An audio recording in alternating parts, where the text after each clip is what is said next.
របៀបធ្វើតៅហ៊ូញ៉ាំដោយខ្លួនឯងចឹងគឺយើងយកសណ្តែកពណ៌ខៀវហើយនិងសណ្តែកសៀងរបស់យើងយកកន្លះគីឡូមកយើង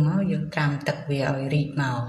នៅពេលដែលរីកហើយយើងលាងវាឲ្យស្អាតមកនៅពេលដែលយើងលាងស្អាតហើយបានយើងដាក់ចូលគ្នាមកយើងដាក់ចូលទៅក្នុងម៉ាស៊ីនយើងកិនតែម្ដង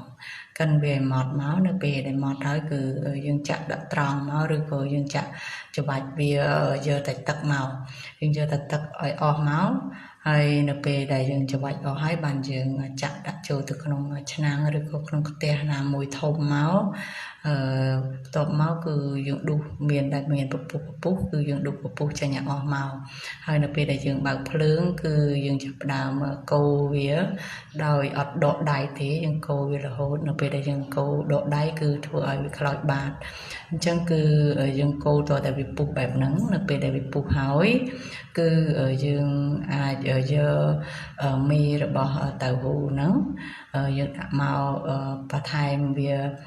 2ស្លាបព្រាមកតែប៉ុណ្ណឹងគឺរួចរាល់យើងទុកឲ្យវារៀងត្រជាក់ទៅហើយបន្ទាប់នឹងមកគឺយើងអាចធ្វើទឹកសុះសម្រាប់យើងញ៉ាំជាមួយនឹងតៅហ៊ូហ្នឹងអត់មានអីទេមានប្រេងក្តៅមាន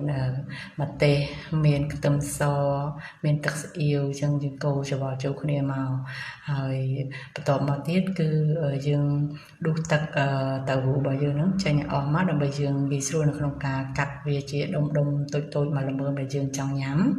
ហើយនៅពេលដែលយើងកាត់ហើយយើងអាចចាក់អាទឹកដែលយើងដួសហ្នឹងយើងចាក់ចូលមកវិញមកក៏បានដែរចាហើយបន្ទាប់មកទៀតគឺ